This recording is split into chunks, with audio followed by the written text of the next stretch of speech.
తెలుగుదేశం ప్రభుత్వం వచ్చినాక చాలా పనులు ఈరోజు అన్నమయ్య జిల్లాలో అన్నమయ్య జిల్లా హెడ్ క్వార్టర్ అయిన రాయచోట్లో పనులన్నీ కూడా ఈరోజు నిలిచిపోయిన పరిస్థితి.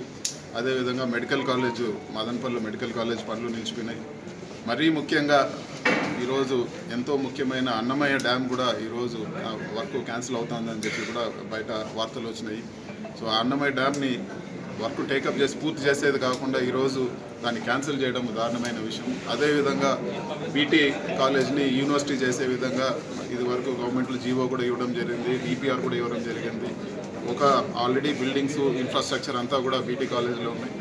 ఒక 50 కోట్ల రూపాయలతో ఈరోజు చక్కని యూనివర్సిటీ వస్తే ఆ ప్రాంతం కూడా అభివృద్ధి జరుగుతుంది. వీటన్నిటి కూడా ఈరోజు ఎక్కడ కూడా వాటిపైన ఏమాత్రము ప్రభుత్వం నుంచి స్పందన లేదు. అదేవిధంగా రోడ్లు కూడా ఇంకా కూడా చాలా ఈరోజు గ్రామాల్లో రోడ్లు కూడా పూర్తి చేయాల్సిన అవసరం ఉంది.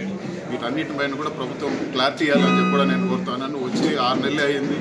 సో నేను కూడా చెప్పేది ఏమంటే ఈ ఏదైతే ఇనిషియల్ పీరియడ్ పూర్తయింది, ఇప్పుడు మీరు పనులు చేసి ప్రజలకు ఉపయోగపడే విధంగా చేయాల్సిన సమయం వచ్చిందని చెప్పి కూడా మేము గుర్తు చేస్తాం. ఈరోజు అన్నమయ్య జిల్లాలో మెంబర్ ఆఫ్ పార్లమెంట్ ఆధ్వర్యంలో జరిగే దిశ మీటింగ్ కండక్ట్ చేయడం జరిగింది. ఇందులో సభ్యులందరూ కూడా లేవనెత్తిన అంశాలన్నీ కూడా నోట్ చేసుకొని, అదేవిధంగా పబ్లిక్ గ్రీవెన్సెస్ అన్నీ కూడా ఈరోజు పబ్లిక్ రిప్రజెంటేటివ్స్ అందరూ కూడా గ్రీవెన్సెస్ అంతా కూడా చెప్పడం జరిగింది. వీటన్నిటినీ కూడా ఒక నిర్దిష్ట సమయంలో సాల్వ్ చేసే విధంగా ఈరోజు మీటింగ్లో చర్చించి ఇవన్నీ కూడా మినిట్స్ తయారు చేసి అవన్నీ కూడా రాబో రోజుల్లో త్వరగా ఇవన్నీ కూడా ఒక పరిష్కారం తీసుకొచ్చే విధంగా కూడా ఈరోజు చర్చ జరగడం జరిగింది.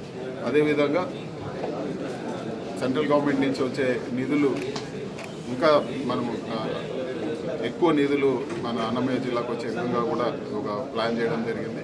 ఇవన్నీ కూడా వచ్చే స్కీమ్స్ కానీ మిగతా మనకు రోడ్స్ కానీ ఏదైనా కానీ సెంట్రల్ గవర్నమెంట్ ఇచ్చేదాన్ని నేను మా గౌరవ రాజ్యసభ సభ్యులు రఘునాథ్ రెడ్డి గారు, ఆయన కూడా మన అన్నమయ్య జిల్లా చెందిన వ్యక్తే. సో మీ ఇద్దరు కూడా మన జిల్లాకు అత్యధిక సెంట్రల్ గవర్నమెంట్ నుంచి నిధులు వచ్చే విధంగా కూడా కృషి చేస్తామని చెప్పి కూడా నేను